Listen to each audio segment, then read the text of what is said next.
Hello, Namaste, and welcome to this session of tarot reading. Now, this is a no contact reading for the sign of Aquarius, Sun, Moon, Rising, and Venus. Now, please remember this is general reading, so it may not resonate with all of you. जिनके साथ resonate हो तो नहीं रखना, and you can leave the rest. Now, let's see what is there for no contact between you both. Now, सबसे पहले तो how are Aquarius people? This energy is freedom loving, rebellious, idealistic, and technological.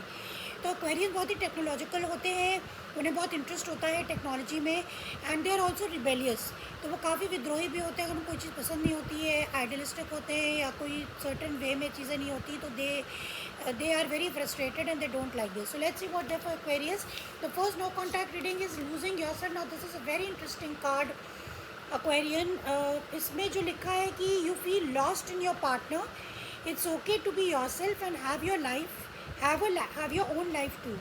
तो ये जो कह रहा है, ये कह रहा है कि आप कहीं ना कहीं जब आप रिश्ते में थे तो आप टोटली मतलब अपने पार्टनर के अकॉर्डिंग ही चल रहे थे। आपकी अपनी इंडिपेंडेंस, आपकी अपनी पर्सनालिटी कम्प्लीटली खो चुकी थी, आप उसको खो चुके थे या खो चुकी थी, और आप इतने ज़्यादा मतलब किसी से प्रभावित हो गए थे या इन्फ्लुएंस हो चुके थे कि आपने अपने बारे में ही, अपनी लाइफ के बारे में ही सोचना छोड़ दिया था। तो आपने डिसाइड किया कि you are completely lost in your partner, so you have to get rid of it. That is why you decided to part ways. ये आपके लिए भी हो सकती है, क्रॉस वॉच के लिए भी हो सकता है। It is clarified by the three of wands. So now then you decided कि आप अब अपने फ्यूचर पे फोकस करेंगे, not on your partner all the time, क्योंकि most of the time you were busy with your partner और आपने workout करना या आपने कुछ मेहनत करना बंद कर दिया था और फ्यूचर के बारे में प्लानिंग छोड़ दी थी, और आपको क्या उसमें मिल रहा है ये भी आपने असेसमेंट नहीं करना छोड़ दिया था।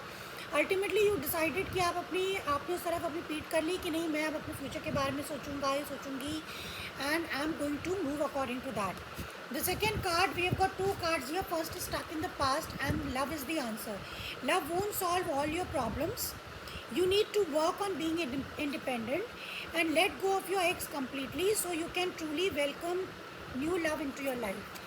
तो आपको लगता था कि बस रिलेशनशिप रिलेशनशिप रिलेशनशिप, हर समय रिलेशनशिप रिलेशनशिप रिलेशनशिप, लव सारी प्रॉब्लम सॉल्व कर देगा, मगर ऐसा नहीं होता है। Love is something different. आपको अपनी बाकी जो ज़िंदगी के पहलू, बहुत सारे ज़िंदगी के पहलू होते हैं, उन पे भी आपको उनको प्रायोरिटी और इम्पोर्टेंस देनी पड़ती है। और आपको पास्ट, आपने डिसाइड किया कि आप पास्ट में नहीं स्टक रहेंगे, और अगर आप स्टक हैं तो you should completely let go of your partner and you should be able to love yourself as well. Now this is clarified by the Fool, which is the Aries card. ये जो है show करता है कि आप अपनी life में एक न्यू बिगनिंग चाहते हैं और you are taking a leap of faith. मतलब आप कुछ नया स्टार्ट करना चाहते हैं। You don't want to now live in the shadows of your partner. आप अपने पार्टनर की शैडो में रह रहे थे, आप एक नई शुरुआत अपनी ज़िंदगी में करना चाहते हैं, रिस्क लेना चाहते हैं अपने फ्यूचर को लेके, अपने प्रेजेंट को लेके, और आपको पास्ट को कम्प्लीटली लेट गो करना था। इसलिए you decided to be no contact for some time. The third card which we have got is untrue stories. You tell yourself bad things, change your stories and see the good that can happen. आप अपने आप को हमेशा negative mode में रखते हैं, आप अपने आप को एक्सक्यूज़ेस देते रहते हैं कि ये चीज़ नहीं हो रही है, तो इसका कारण ये है कि अगर if you are married and you think नहीं मेरी वाइफ में ये कमी है, मेरे जॉब में ये कमी है, मेरे बॉस में ये कमी है, और ये सब स्टोरीज़ आप बस में नेगेटिव देते थे, लेकिन आप उसका दूसरा पहलू नहीं देखते थे, क्योंकि हर चीज़ के नेगेटिव में पॉजिटिव भी छुपा होता है। Now this is clarified by the temperance. तो आपको थोड़ा सा रिकन्सिलिएशन की आदत डालनी चाहिए, थोड़ा सा रिकन्साइल करना चाहिए, कॉम्प्रोमाइज़ करना चाहिए चीज़ों से, and you should wait for the right time. You should have patience. किसी भी चीज़ को डील करने के लिए, कोई कॉन्फ्लिक्ट अगर आपकी लाइफ में, तो उसको डील करने के लिए आपको पेशेंस होना चाहिए। And this is what this is Sagittarius energy, this is what it is telling you. So that is why you were in no contact, because आप कंप्लीटली अपने पार्टनर की शैडो में जी रहे थे। तो you decided to take control back of your life, यानी कि आपका पार्टनर आपकी लाइफ को कंट्रोल कर रहा था। Then you decided to snatch, यानी कि आपने छीना वो पावर, अपना पावर छीना और अपनी लाइफ को अपने हाथ में लिया। So that is why you people are in no contact. So this is what I have for you Aquarians.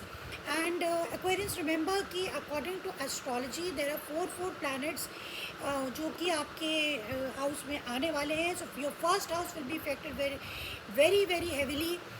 We have a stellium there of planets like sun, Mercury, then you have Venus and Mars, ये Aquarius sign में आ रहे हैं, तो आप लोगों के सामने कैसे दिखते हैं, क्या दिखते हैं, ये पूरा आपका माइंडसेट इफेक्ट होगा इससे.